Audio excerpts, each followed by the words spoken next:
All right, thank you everyone for coming. My name is Cody Armstrong, and we are talking about using Onshape documents as project containers today. So we're going to focus on not as much the CAD elements of Onshape, but all the data management aspects that are built into an Onshape document and how they can be used to be a container for your entire project. So a few different examples for you. Short webinar here today. We're going to discuss just a few different ways that you can use a simple Onshape document to store your data. All right, so let's jump into it. Now, as I always say with these webinars, we really encourage you to ask any questions that you may have. So there's a questions dialog and the questions in the GoToWebinar control panel. Feel free to type anything in. I'll do my best from time to time and stop and answer them. And as we're going through things, again, feel free to type in any questions. Before we get into the topic of the day, I always like to discuss a few things about Onshape in general. The first is our mission, and that is getting everyone working together with CAD on any device, anywhere. And this includes mobile devices. So if you haven't downloaded the Onshape app, we have an app for both Android and iOS devices. You really do have a full CAD editing tool in an iPhone or an iPad or an Android tablet. So everyone working together with CAD on any device, anywhere you happen to be. And this also includes Linux, Mac, Windows, Chromebooks, really just accessibility from just about anywhere. It also means because we're a web-based application that, users can interact and work in real time on the same model. And that's something that's never been done before. So everyone working together with CAD on any device, anywhere, that's our goal. Some other things I'd like to point out about Onshape, we do consider ourselves professional 3D CAD. And when you think of professional 3D CAD, it's generally parts, assemblies, and of course drawings. And we do have all three major pieces. Some things I like to highlight about Onshape, we are evolving at a very quick rate. So you'll see Onshape move very quickly in terms of updates. Roughly every 3 weeks, you're going to see new functionality being added, and it takes no work from you. You refresh the browser, and you'll see new commands or new functionality. So parts, assemblies, and drawings, we have all three major pieces of a professional 3D CAD, and we're evolving at a rate that's much different than a lot of traditional CAD.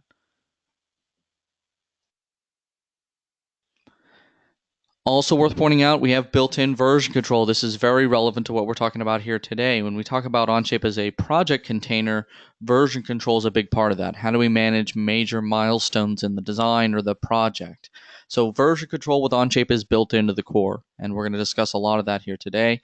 And also very important to what we're talking about today, the ability to import and export common CAD formats. So if you've come from another CAD system, we can read and write a lot of the standard formats, things like Step, IGES, Parasolid, and even some of the native formats like SolidWorks Inventor, Creo, CATIA, and so on. So I'm going to go over a list of those in just a bit. Very important to what we're talking about here today. But if you've come from another CAD system or if you have a library of CAD data in another system, just realize that we can import and export and work natively with a lot of that data.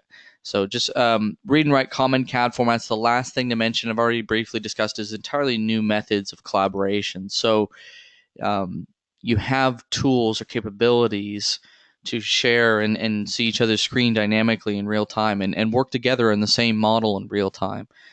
Comment capabilities, so all these different collaboration tools that allow you to work with someone else, interactively, and that's never been done in a traditional file-based CAD system.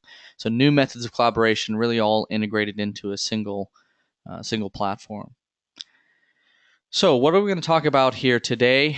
Well, it's pretty straightforward. I think, the goal today when we talk about using Onshape as a container for your project, how do we import and export data in and out of Onshape?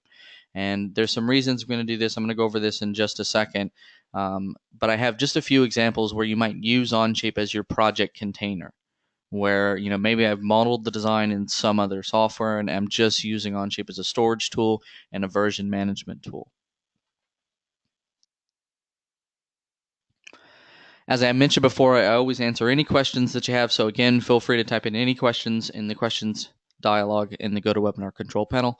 I'll do my best to get to them. If I don't get to your question, stick around and I'll make sure to get to all of them before I end it today. So again, real simple. Now we're going to start with maybe not the most entertaining part, and that's of course the list of things that we can import and export. So forgive me now if it's a bit boring, but importing and exporting parts, this is the list. So if you have a file in Parasolid, ACES, Step IGES, CATIA V5, SolidWorks, Creo, JT, Inventor, Dxf, or Rhino, you can import it into a part, right? A part studio in Onshape. It's important to point out that these files will automatically be translated into and visible. And the same thing goes for export. You right-click a tab, you have the option for Parasolid, ACES, Step and IGES, SolidWorks, STL, Dxf DWG, and again, Rhino. So this is the list. Again, I just want to point these out. Now, it's very important to point out, I'm going to get to it in just a bit, is these aren't the only things that you can import into a document. This is the list of data that we can read and allow visible. It allows you to see it natively in a browser. So it allows you to essentially open it and potentially make changes in even edit in the browser, but more importantly to the idea of a project container, view it inside of a browser, right? Be able to control the versions of it inside of a browser. So importing, exporting parts. The next one, of course, on my list is assemblies. A little bit shorter, but Parasolid, ACES, Step, IGES, SolidWorks Pack and Go, and there's an asterisk next to that, and I'm going to explain it in just a bit. JT, and again, Rhino. That's the list that we can import for assemblies. And then we can export Parasolid, Step, STL, and again, Rhino. So importing and exporting assemblies, just a bit shorter list. And then lastly, of course, drawings. And the drawings list is pretty short. Import Dxf and DWG, and of course, export Dxf, DWG, and PDF. So those are the list of the formats that we can both import and export. And I'm going to show you a few examples of how to go through this process in just a second.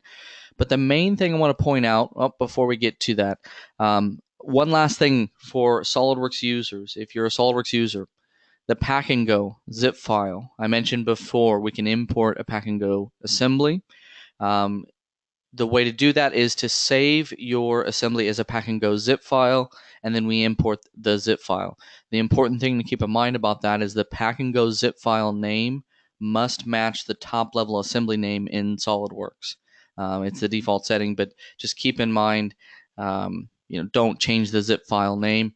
As long as the names match, it'll import and even recognize, subassembly structure and so on. I'm going to show you an example of this in just a second.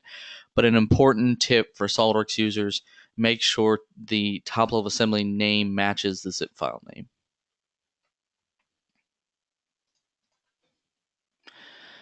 Good question that's come up. When you say see natively, do you mean all the design features? And the answer is no. It does not translate sketches and features, and that's an important thing. You see the body, you see the translated BREP model essentially, but not the native actual sketches and features. So forgive me if that's confusing, but that's a good point. When we import, for instance, a SolidWorks Pack and Go or an Inventor file, it does not import the sketches and features. It does not translate those to our features. So an important thing to point out. Okay, so one last thing before we jump into it. Now, a document, I mentioned this before, you can think of a document as a container, and the reason I say that is you can import anything into a document. So even if it's not one of those files that I just mentioned, you can still import it. It will still keep it as a tab. You can version manage it. It's just you're not going to be able to see it natively in the browser. So it's an important thing to point out. You can import any file you'd like into a document. It doesn't matter what the extension is. Certain file formats will render natively in the browser, and many of those I just showed you a second ago. Okay, so the key thing is, think of any project-related data, not just the CAD files. I'm going to show you an example of importing some CAD data, But it could also be miscellaneous data like spreadsheets or documents or PDFs or just miscellaneous project-related files that you want to store with it. You can think of a document as a container for all of that.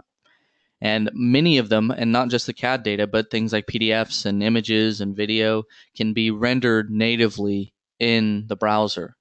So anything your browser is capable of rendering, like a PDF or a video, you can see right inside of Onshape. I think for a lot of users, the key thing here is if you're using Dropbox or Google Drive to accomplish, simple cloud storage, Onshape offers a big advantage in terms of the ability to view natively and all the different sharing capabilities that make it a great collaboration tool. So let's jump into it. Now, there's the simple thing that I want to discuss here today is, of course, import and export. And I want to give you some examples of where you might use it, but the details are, of course, importing and exporting. And how do we get to those two things? There's two ways to import. There's a big import icon, what I'm going to show you here in a second. And then there's an import command on the documents page. An import command on the documents page and an import command in the bottom left in a document. I'm going to show you both examples here in a second, but two different ways to import, and it just depends on if you've already got a document created. And there's one way to export. You can right-click, and you can right-click a tab. You can also now right-click a part. So there's a number of different ways you can right-click. Just depends what you're doing. But right-click, you'll see the export option, and you can choose the format that you'd like. All right, so let's go into an example of importing. Now, I mentioned before that you can import a SolidWorks pack and go zip file. So as you're doing this, it's important to point out, as I mentioned before, that the names match. And if they do, all you have to do is select import. Here's the import icon on the documents page in the top left, and browse to your file. Okay, there's my zip file. I select open. It gives me the details. I hit OK. You have the option to import and flatten the entire thing to a single part studio. So definitely worth pointing out, by default, in the case of at least SolidWorks and a few others, it will recognize the subassembly structure and things like that. If you don't want that behavior, if you want everything in a single tab, in a single part studio, you would want to flatten import files to Part Studio. And you also have the option to import the model with the y-axis up, which is the default in many CAD systems. Onshape is just a bit different, but you have that option there as well. I'm going to leave these blank, hit import, and it imports the zip file.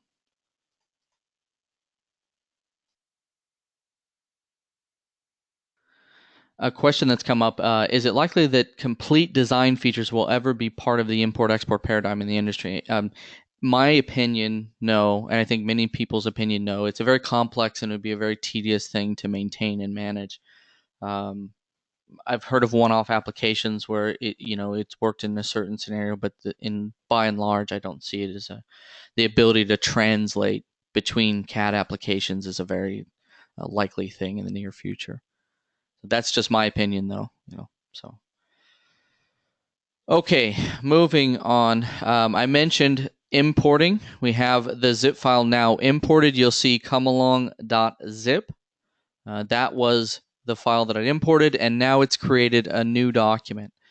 Some things I want to point out is notice as I import the zip file that the tabs are created for things like the handle subassembly.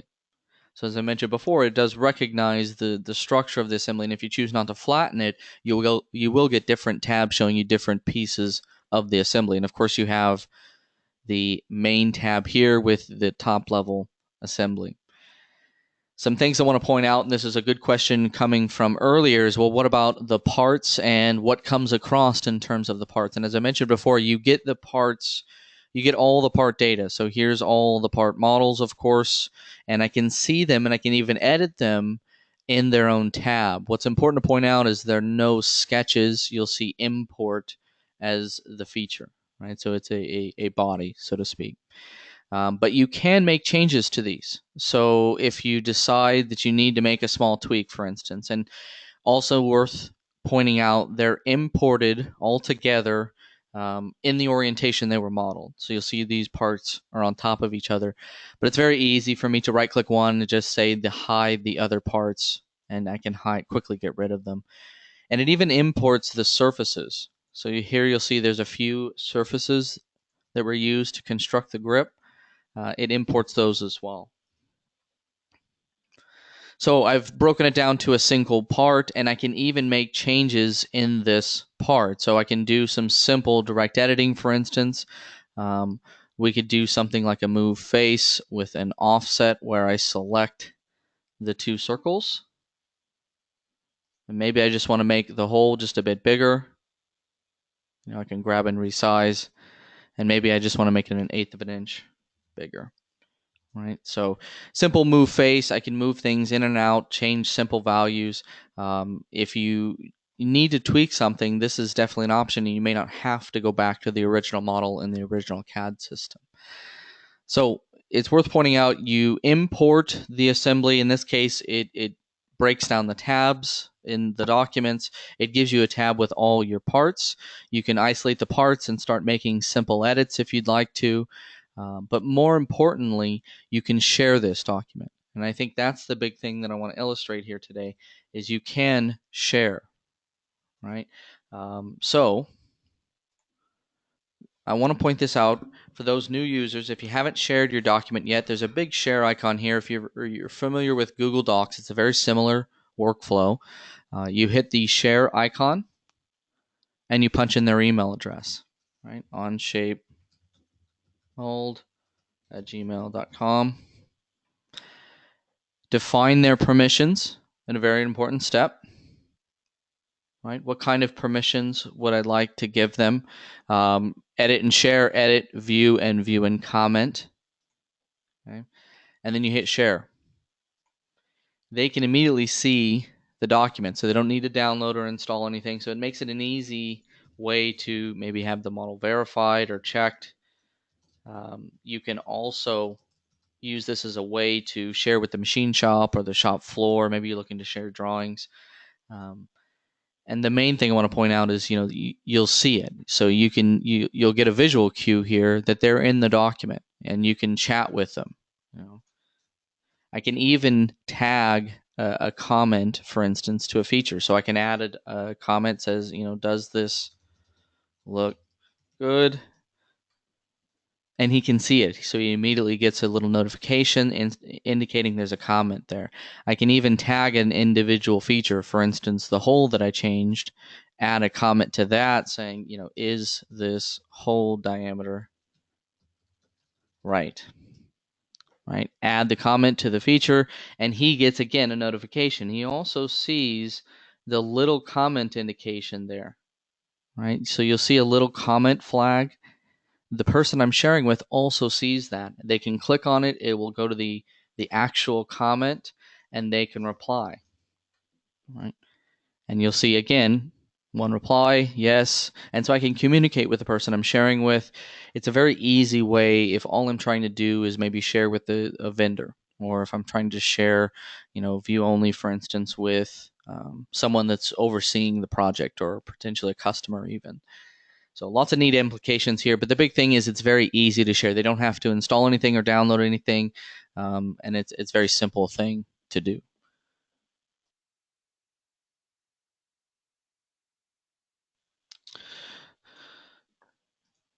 What is implied in the flattening of a 3D model split? Forgive me, I'm not sure I totally understand. When you choose the flatten option for an assembly, what it does is instead of having all of the sub-assemblies in different tabs and the parts in their own tab, the entire thing is one part studio, multi-part part studio. So it breaks it down to one single tab instead of the hierarchy that was originally modeled with, sub-assemblies and so on. Forgive me if that doesn't answer the question. Okay, so I mentioned before, there's data management aspects of this as well, and there's a few things that I want to point out about that. The first is that if all I'm trying to do is maybe capture a major milestone, back it up, I need to share this with someone as a vendor, but I also need to capture a major milestone so that if designs change from this point forward, I can track it. With all of this, import capability also comes the ability to version control. So you'll see the versions manager here, and you have the option to save a version. What's really important to point out is this tracks everything in the document, even the zip file and the each tab and even miscellaneous files that I've imported also get version managed. So it's a very easy thing to do, and I want to point that out because from this point forward, I could say, okay, this is revision A, save, and now if I make any changes or if I import any models, if I update anything, I can always go back and look at revision A. Right? So as a project container function, it's a very useful one. Also tied in with this is the ability to see the changes. So between major versions here, you'll see each individual moment in history and all the little changes that took place. And so if I'm working with another person, maybe another vendor, I can see all the different things that took place, all the changes that took place in the document. So you can even think of this as a full audit trail, so to speak. You have the ability to go back and see each individual change that took place in the document. So it's a combination. You have the versions, which allows you to capture major milestones. But remember, because it's an Onshape document, each and every change is tracked in the history. And you can, go back and compare. You can do all kinds of neat things with it. So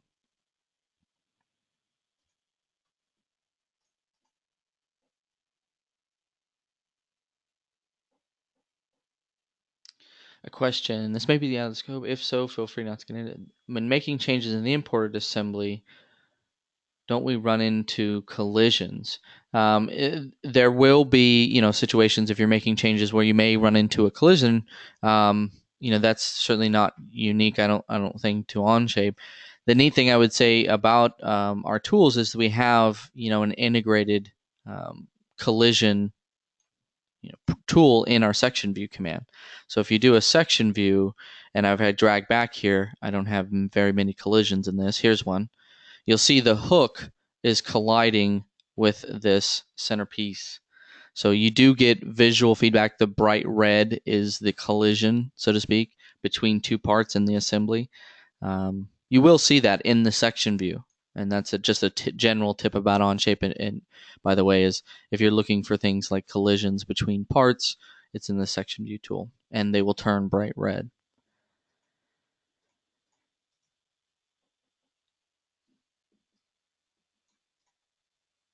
All right, last thing that I want to mention before I move on here, and that is export. So I've shared my document, I've captured a major milestone with a version. Maybe now it's time, to export the model and send it off to the machine shop to have it made, right? So I've already shared the model, but how do they export? And I mentioned there's a few different ways. If all I wanted to do was export a simple part, for example, one of the easiest ways is just to right click. If you right click in the part list, you'll see the option to export. Okay. So if I right click the part list, as I mentioned before, we have a long list of formats that we support. So Parasolid, Aces, Step, IGES, SolidWorks, Rhino, and STL. This is the list I was showing you earlier. You also have some version compatibility options depending on the format that you choose. You also have options. Do you want to store the file that you're translating as a tab in your document? This is really useful if you do this a lot. For instance, let's say you had 2 or 3 people that needed a Parasolid of this plate. I could download the Parasolid now, and I can also store the Parasolid as a tab in my document so that if anybody else comes in, they don't have to export. They can just right-click the tab and download. So you do have some options here. Just keep that in mind. Default is, of course, just to do a simple download. You hit OK, and it exports the part out. Real simple. Just keep in mind that as you're doing that, you do have some options. You can store it as a tab if you find yourself doing that frequently.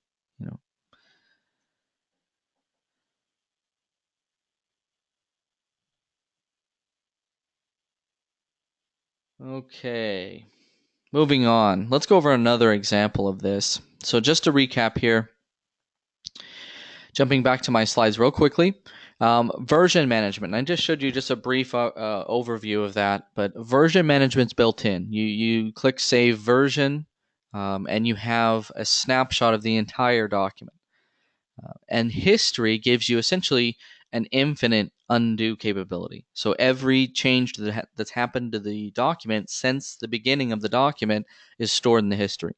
And you can go back and restore or compare to any moment in the history. So think of it as an infinite undo. So you have this capability, again, not just with Onshape native models, but also those models you've imported in any miscellaneous data as well. Now, one last thing that I want to mention is you can update changes. So let's say, for instance, I'm going to jump back out here. I'm in this document and I decide that there's changes to the zip file. You'll notice that I have the original zip file as a tab here. I can right click and update those changes, right? So if I get revision B, let's say, if they come along, I can come back and say, okay, let's update the changes of the zip file. Again, that gives you the ability to track it. Now I can see at this time, this person updated revision B and created a version, and you can see all of that in the history here as well. Now, I didn't mention this earlier, but the tab is initially created. You have the zip file. Remember, this is the file that I started with. You have the tab here so that you can always come back and download again. So I can now go back and say, okay, show me the zip file at revision A, and I can download that zip file. All right, so the next thing I want to mention, just quick recap, collaborators can download in a format they choose, right? So that's a real important thing. Sometimes we're dealing with someone that needs a step or an IGIS, or maybe they need a parasol, or maybe they need an STL. They need a certain format, and a lot of times that's a lot of back and forth with emails. So it makes it a great way to share with a certain vendor. If you want to be able to share your document with them, you punch in their email address and they can get their own format if they choose to. And it's also a great way to share with those without CAD software. So remember, Onshape's free, right? Anybody can sign up, and they can also access it from a mobile device.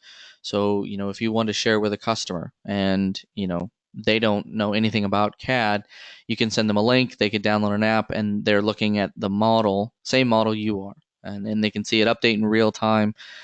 And again, you can control their permissions. So, great way to share. Let's jump back into another example. Now, I mentioned before, let's jump back to the documents page here. You can import with the big import command in the top left corner, right? So you select import document files, and you browse to the file you like to import.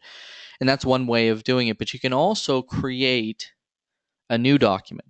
And it's not a huge difference in how it behaves, but it's worth pointing out. You can create a new document. I can create a whole new project. Let's call it the fan blower. Okay.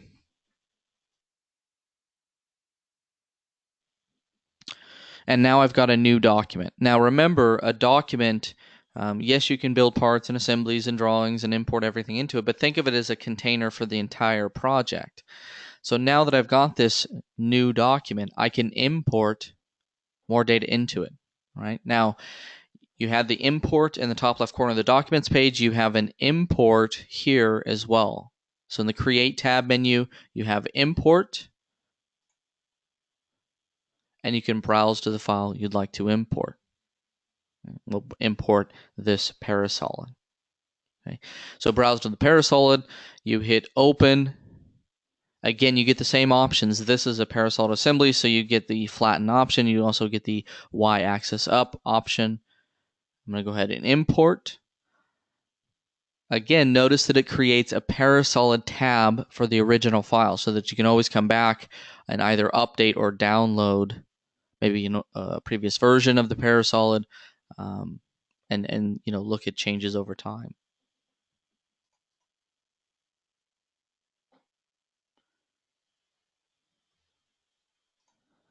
All right, so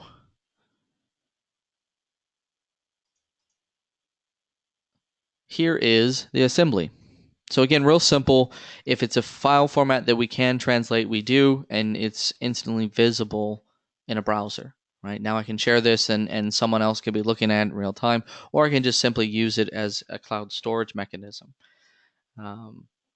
So the main thing I want to point out here is, again, it's just, you can use the import at the bottom left corner of the create tab menu, or you can use the import of the documents page. It really accomplishes the same thing. In fact, by default, when you create a new document, it creates a Part Studio and Assembly, but you don't need to keep them. You can right click and delete these tabs as well. Right? So, Parasolid tab, and then you have the Parasolid assembly, and then you have the Parasolid parts. Now keep in mind, because this fan blower was modeled like this, built in relationship like this, it imports like this. So notice that all the parts come in the correct location, and you'll see I can highlight them here. But important to point out, because it was modeled that way in wherever it came from, in respect to the origin it was modeled in. So that's importing a simple Parasolid.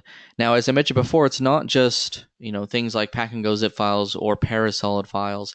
It's also the other project related data. So I can import. Let's go back to import here.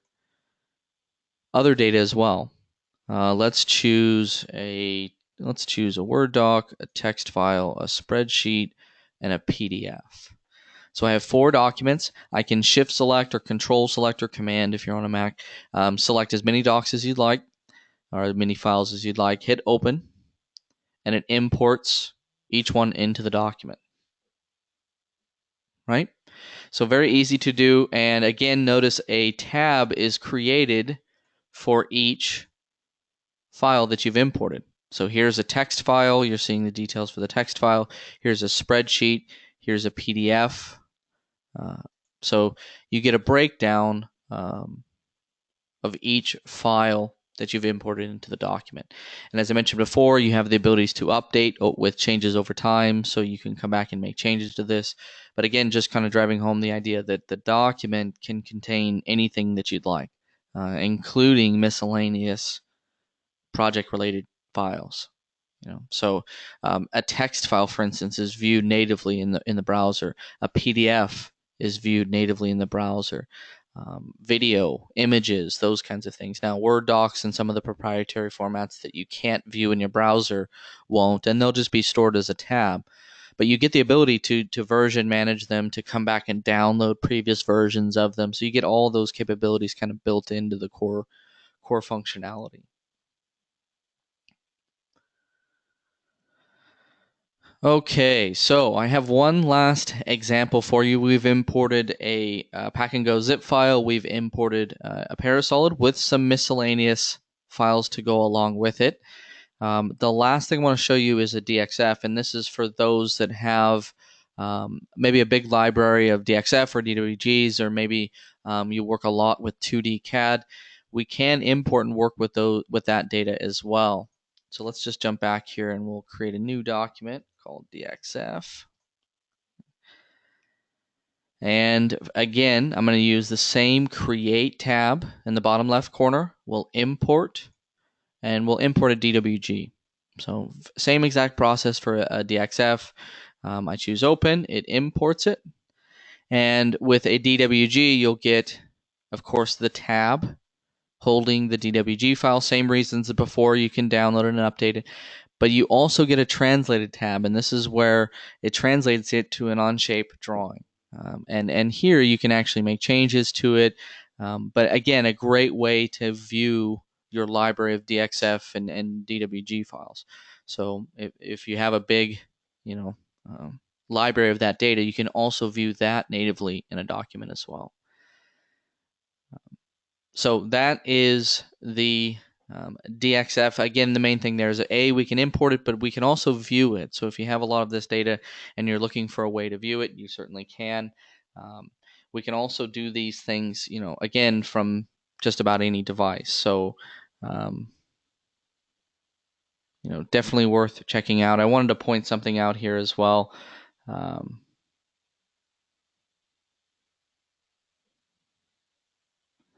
Let me show you real quickly. Bear with me. Forgive me. This is my iPad. This is the Onshape app. And so I'm looking now at the same drawing on my mobile device.